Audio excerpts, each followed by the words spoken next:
Hi friends, welcome to my channel Snigdha వంటలు. ఈరోజు recipe వచ్చేసి ఉల్లిపాయ పచ్చడి అండి. ఇంట్లో కూరగాయలు ఏమీ లేనప్పుడు నోటికి పుల్ల పుల్లగా కారంగా తినాలనిపిస్తే ఇలా ఉల్లిపాయ పచ్చడి అయితే చేసేసుకోండి. కడుపు నిండా తినేస్తారండి. ఈ ఉల్లిపాయ పచ్చడితోని చాలా టేస్టీగా ఉంటుంది. తప్పకుండా ట్రై చేసేయండి. దీనికోసం అయితే మీడియం సైజులో ఉన్న 2 ఉల్లిపాయలు అయితే తీసేసుకోండి. ఇప్పుడు ఈ ఉల్లిపాయలని కొంచెం చిన్న ముక్కలుగా అయితే కట్ చేసేసుకోవాలి. నేను చూపిస్తున్న ఈ విధంగా అయితే ముక్కలుగా కట్ చేసి పక్కకు పెట్టేసుకోండి. ఇప్పుడు ప్యాన్ పెట్టేసుకొని 1.5 టేబుల్ స్పూన్ వరకు ఆయిల్ని అయితే వేసేసుకోండి. ఇలా ఆయిల్ కొంచెం హీట్ అయిన తర్వాత ఇప్పుడు ఇందులోనే 1/2 టీ స్పూన్ వరకు జీలకర్ర వేసేసుకోవాలి. మనం ముందుగా కట్ చేసి పెట్టుకున్న ఉల్లిపాయ ముక్కలు అయితే వేసేసుకోండి.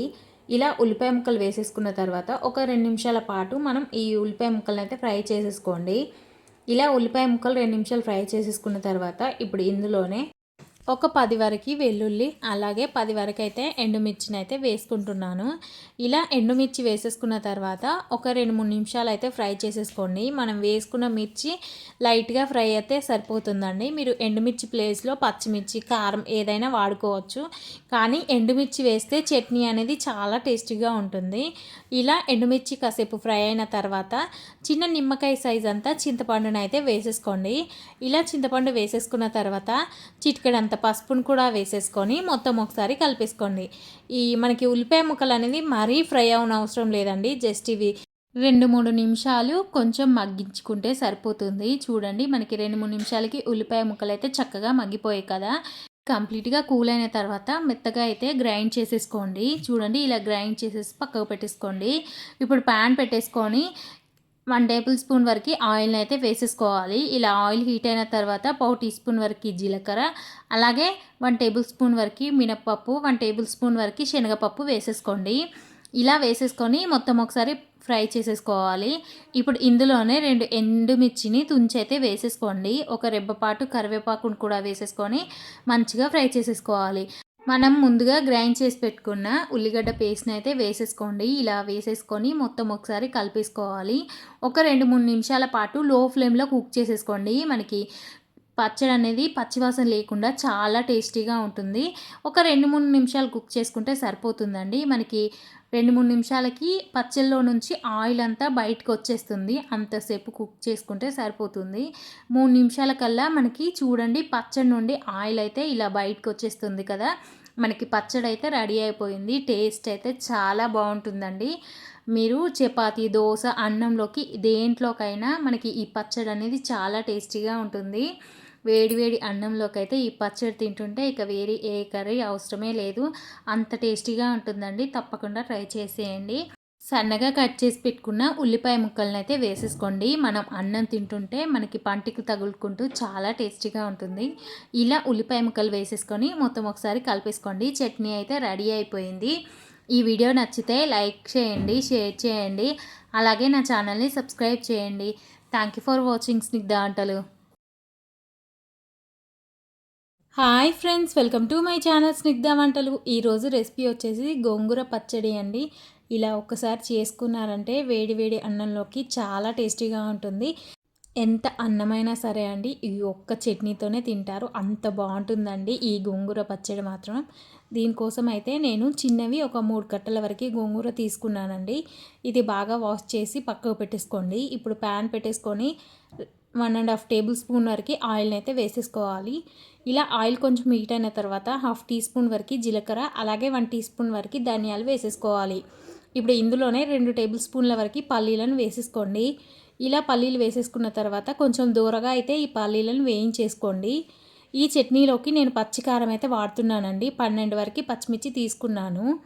ఇలా ముక్కలుగా కట్ చేసి పచ్చిమిర్చిని కూడా వేసేసుకోవాలి. ఇలా వేసుకున్న పచ్చిమిర్చిని అయితే ఫ్రై చేసేసుకోండి. ఇవి మరీ కలర్ బాగా బ్లాక్ అవ్వనవసరం లేదు.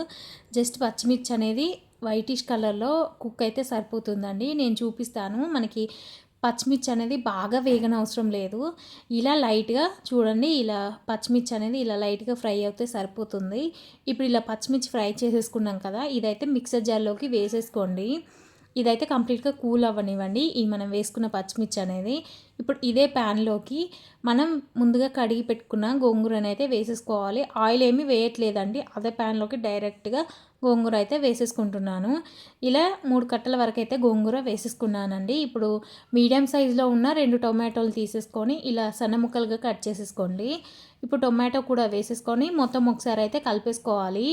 ఒక 2-3 నిమిషాలకి మనకి గోంగూర అయితే మెత్తగా అయిపోతుందండి. ఇప్పుడు ఇందులోనే చిటికెడంత పసుపుని వేసేసుకొని మొత్తం ఒకసారి అయితే కలిపేసుకోండి. మూత పెట్టేసుకొని మనకి గోంగూర అయితే సాఫ్ట్గా అయ్యేంత వరకు అయితే కుక్ చేసేసుకోవాలి. గోంగూర అయితే సాఫ్ట్గా అయిపోతుందండి. చూడండి 2-3 నిమిషాలకే చక్కగా సాఫ్ట్ అయిపోయింది. చూడండి గోంగూర అయితే ఇలా కుక్ అయితే సరిపోతుందండి. మనకి టొమాటో ముక్కలు కూడా సాఫ్ట్గా కుక్ అయిపోయాయి కదా. ఇప్పుడు ఇదైతే స్టవ్ ఆఫ్ చేసేసుకొని మనం ఈ ఉడికించి పెట్టుకున్న గోంగూర అయితే కంప్లీట్గా కూల్ అవ్వనివ్వండి. ఇందులో మనం చింతపండు ఏమీ వేయనవసరం లేదండి. టొమాటో వేసుకున్నాం కాబట్టి సరిపోతుంది పులుపు అనేది. ఇప్పుడు ఒక 10 నుండి 15 వరకు అయితే ఇలా వెల్లుల్లి రెబ్బలు తీసేసుకొని మిక్సర్ జార్లోకి వేసేసుకోండి. తగినంత ఉప్పు కూడా వేసేసుకొని గ్రైండ్ చేసేసుకోవాలి. ఇలా గ్రైండ్ చేసేసుకున్న తర్వాత ఇప్పుడు మనం ఉడికించి పెట్టుకున్న గోంగూర అయితే వేసేసుకోండి. ఇలా గోంగూర వేసేసుకొని ఒకసారి గ్రైండ్ చేసేసుకోండి. మరీ ఎక్కువసేపు అయితే గ్రైండ్ చేసుకోకండి. ఇప్పుడు ప్యాన్ పెట్టేసుకొని ఒక 2-3 టీ స్పూన్ల వరకు అయితే ఆయిల్ని వేసేసుకోండి. ఇలా ఆయిల్ హీట్ అయిన తర్వాత 1/4 టీ స్పూన్ వరకు జీలకర్ర, అలాగే 1 టేబుల్ స్పూన్ వరకు శనగపప్పు, ఒకటి మీడియం సైజులో ఉన్న ఉల్లిపాయ ఇలా కొంచెం పెద్ద పెద్ద ముక్కలుగా కట్ చేసి వేసేసుకోండి. ఈ ఉల్లిపాయ ముక్కలు కాసేపు ఫ్రై అయిన తర్వాత ఒక 2-3 రెబ్బల పాటు కరివేపాకు కూడా వేసేసుకొని ఇలా ఒక నిమిషం పాటు ఫ్రై చేసుకుంటే సరిపోతుంది. ఉల్లిపాయ ముక్కలు అనేది మరీ సాఫ్ట్ అవ్వనవసరం లేదండి. జస్ట్ నేను చూపిస్తున్నట్టు ఫ్రై అయితే సరిపోతుంది. మనం మిక్సీ పట్టేసుకున్న గోంగూర పచ్చడిని అయితే ఒక గిన్నెలోకి వేసేసుకొని తాలింపుని అయితే వేసేసుకోవడమే. చూడండి ఇలా తాలింపు అయితే కలిపేసుకోవడమే. గోంగూర పచ్చడి అయితే రెడీ అయిపోయింది. చాలా టేస్టీగా ఉంటుందండి. మీకు నచ్చితే పచ్చి ఉల్లిపాయ ముక్కలు కూడా వేసేసుకోవచ్చు. నేనైతే ఇవి బాగా సేపు ఫ్రై అవ్వలేదు కదా, నేను వేసుకున్న ఉల్లిపాయ ముక్కలు అనేసి అందుకే పచ్చివి ఏమీ వేయలేదు. చట్నీ మాత్రం చాలా బాగుంది. మీరు కూడా ఒకసారి ఈ ప్రాసెస్లో ట్రై చేయండి. చాలా బాగా నచ్చేస్తుంది మీకు కూడా. ఈ వీడియో నచ్చితే లైక్ చేయండి, షేర్ చేయండి, అలాగే నా ఛానల్ని సబ్స్క్రైబ్ చేయండి. Thank you for watching Snigdha వంటలు.